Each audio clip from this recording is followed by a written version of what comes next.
In the foothills of Tennessee, where fog rolled in like ghostly waves and pine trees whispered to one another, stood a church on a lonely rise, St. Willow's Chapel. It wasn't grand or gilded. Its paint had long peeled away. Its bell tower leaned slightly east, and its pews creaked with every breath of wind. But for decades, it had been the beating heart of a humble mountain town called Hollow Creek. Generations had been baptized there, married there, and buried from its steps.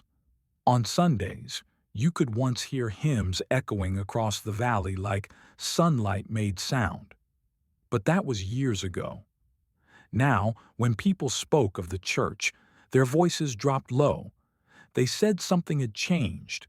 They said that every time a prayer was spoken inside, the air turned colder, as though heaven itself had turned its face away. No one could explain it. No one dared to.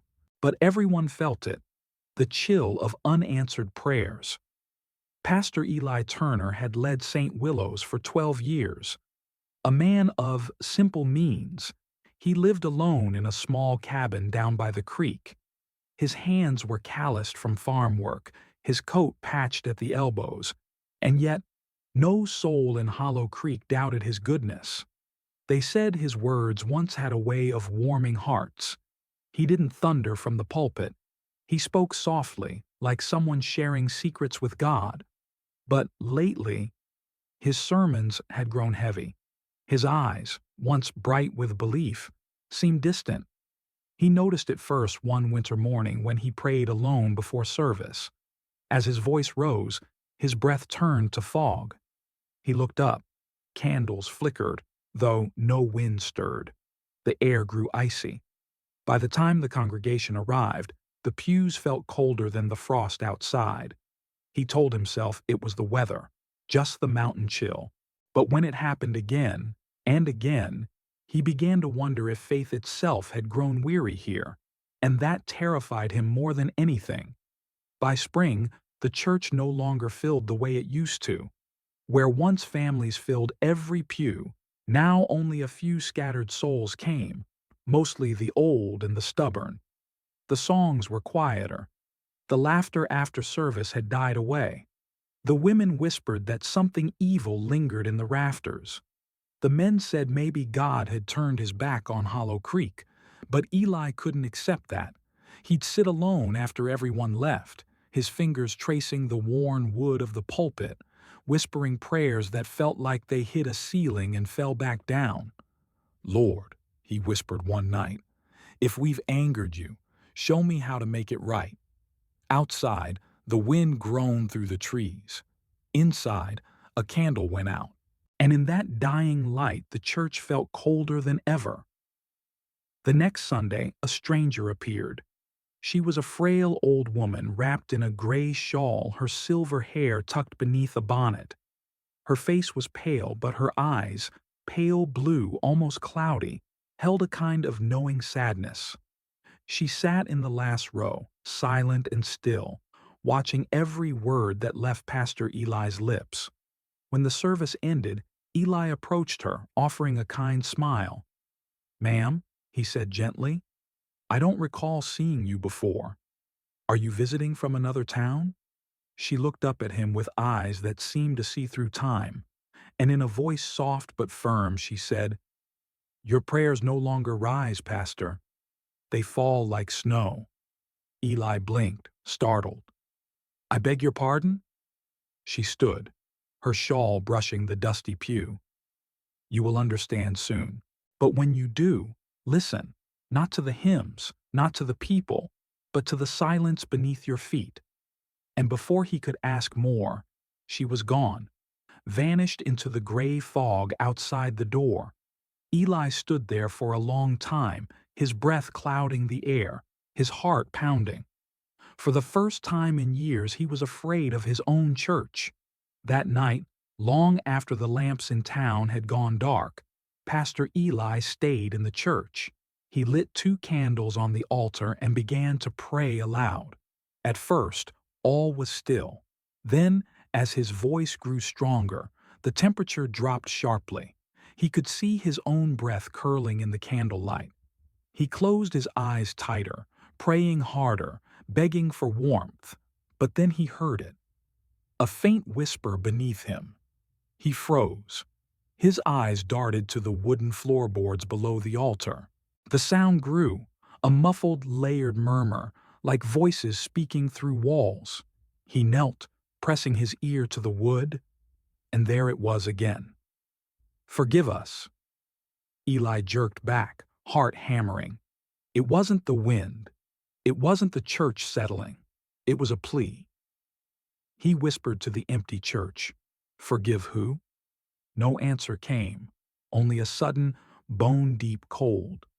The next morning, Eli went to find Thomas Hale, the old carpenter who had helped build St. Willow's 20 years ago. Thomas's hands trembled as he sanded a window frame. His eyes darted up nervously when Eli mentioned the whispers. "Thomas," Eli said softly, "you were here when the church was built, weren't you?" The man swallowed hard. "I was younger then, stronger too. Did anything strange happen during construction?" Eli asked. Thomas's jaw clenched. He hesitated, then muttered, "There's something under that church that shouldn't be." Eli's stomach tightened. "What do you mean?" The old man sighed, voice cracking. "The Reverend before you, Samuel Gray, he made us bury something under the floor, said it was for protection, but none of us believed it." "Bury what?" Eli demanded. Thomas looked away, his voice barely a whisper. "A man's sin and a town's shame." He set down his chisel, hands trembling. "Leave it buried, Pastor. For everyone's sake." But Eli couldn't. He had to know. That night, after everyone in Hollow Creek had gone to sleep, Eli returned to the church with a lantern and a crowbar. He remembered Thomas's words and knelt before the altar, the coldest place in the room. The wood there was older, darker, and one plank near the center looked slightly different. With shaking hands, he pried it open. The air that rose up was stale, bitter, and cold as death. Beneath the floor lay a small wooden box, wrapped in decaying cloth. Eli pulled it out and opened it. Inside lay an old Bible, its cover cracked and faded, and beneath it a folded piece of paper sealed in wax. He broke the seal. The letter inside read, "To the one who will inherit this church, know this. Beneath this altar lies our greatest sin. We buried our guilt, but heaven remembers. May God forgive what this town never will." Signed, Reverend Samuel Gray, 1858. Eli felt the weight of it in his hands, an old secret that still breathed. And in that moment, the lantern flame flickered and went out. The next morning, Eli rode into the county seat to search through church records. He found a name that sent chills down his spine: Anna Bell Cross, a young woman from Hollow Creek who had died suddenly 20 years before the church was built. There was no cause of death listed, only the note, "No funeral held." When Eli returned, the gray-shawled widow was waiting outside St. Willow's. "You found his letter," she said softly. Eli's throat tightened. Who was she? Annabelle Cross? The widow looked toward the hills, her eyes misting. A girl they called wicked. But she wasn't. She asked for help, and the Reverend turned her away. She died with her child in her arms, alone in the snow. The town buried her in secret, right where they later built this church. Eli's breath caught. They built it over her grave? The widow nodded slowly. They thought a house of God would hide their sin. But guilt doesn't die. It freezes. And before he could ask more, she vanished into the fog once again. That winter, Hollow Creek froze harder than anyone could remember. The creek turned to solid ice, roofs collapsed under snow, and the church, no matter how many fires Eli lit, stayed bitterly cold. The townsfolk began to talk again. Some said the devil had moved in. Others said God had left for good. But Eli knew the truth now. The church wasn't cursed, it was haunted by memory, by silence, by what they had buried and tried to forget. He prayed day and night, but still the whispers came. Sometimes he thought he heard weeping beneath the floorboards, sometimes a lullaby, and sometimes just one word, over and over. Remember. One moonless night, Eli could bear it no longer. He took a lantern, a shovel, and walked out behind the churchyard where an old oak tree stood. The snow fell soft, but the ground beneath was hard as iron.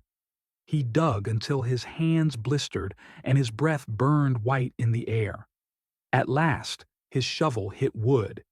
He brushed the dirt away and found a small decayed marker carved with 3 faint letters, a BC. Eli knelt there in the freezing earth.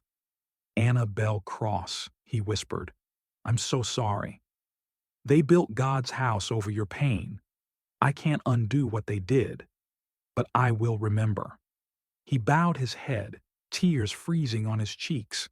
For the first time in months, the wind stopped, and in the silence that followed, he thought he heard a woman's voice, soft, forgiving, carried on the cold air. "Thank you." And when he stood, he realized the snow around him had begun to melt. Morning broke pale and gold over Hollow Creek. The church bell stood silent, its rope frozen stiff. Pastor Eli sat on the steps of St. Willow's, his hands raw from digging through the night. He'd found Annabelle's grave, said her name aloud, and for a brief moment the cold had lifted. But as dawn rose, so did the chill again, faint, like a warning that the story wasn't yet complete. As Eli looked toward the road, he saw her, the gray-shawled widow, walking slowly through the morning mist. She stopped at the church gate, her eyes soft with something between sorrow and grace. "You found her," she said, voice trembling like wind chimes. Eli nodded. "I did. I prayed for her soul." The woman smiled faintly. "Her soul does not need your prayers, Pastor." "Yours?" Duzzy looked at her, confused. "What do you mean?"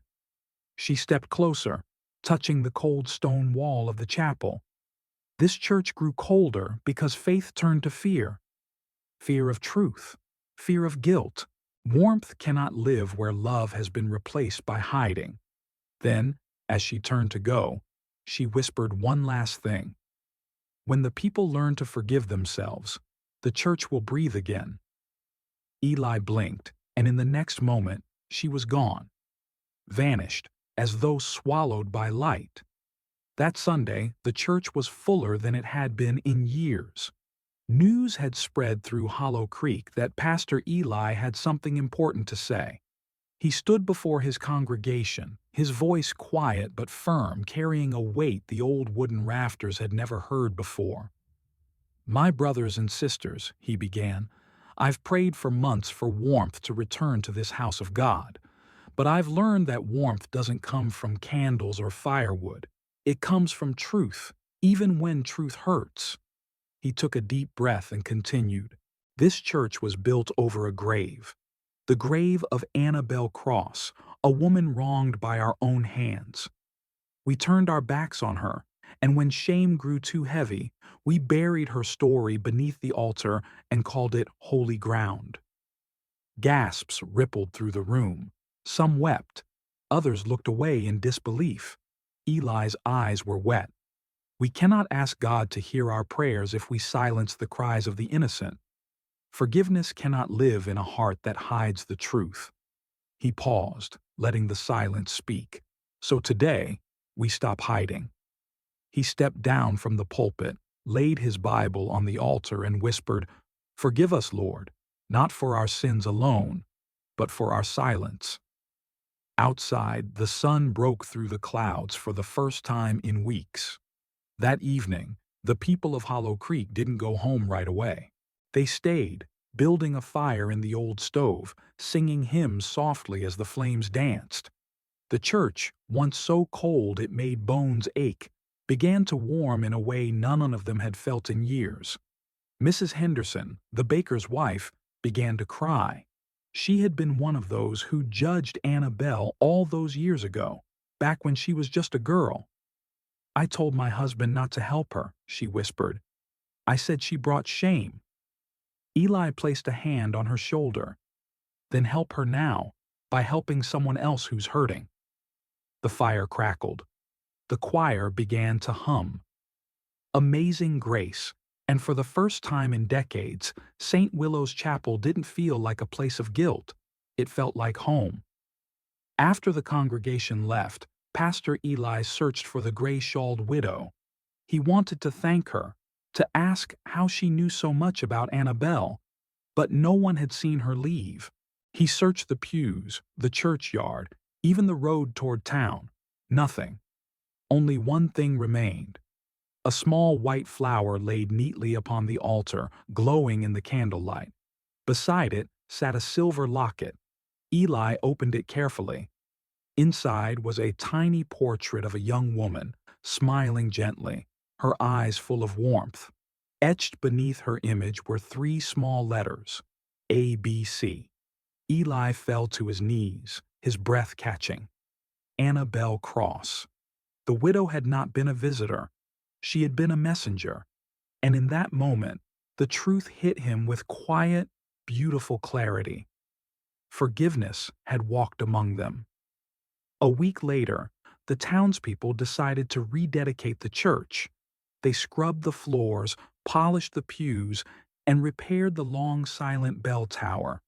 When the day came, they gathered in the yard as Eli pulled the rope. The bell rang out clear and deep across the Tennessee hills, echoing through the pines. Each toll felt like a heartbeat returning to life. Children clapped, old men bowed their heads, and even the skeptical smiled. Some swore they saw sunlight break through the clouds right as the last ring faded. And in that light, for the first time in years, you could see the steeple glint gold.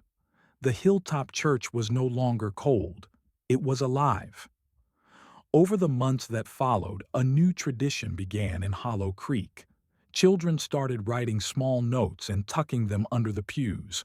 They weren't prayers for things, not for money or blessings or rain. They were messages of forgiveness. "I forgive my father for leaving. I'm sorry for lying to my sister. Thank you for not forgetting her." The townsfolk joined in too, grown men with calloused hands, widows with weary hearts, all leaving letters beneath the floor that once held secrets.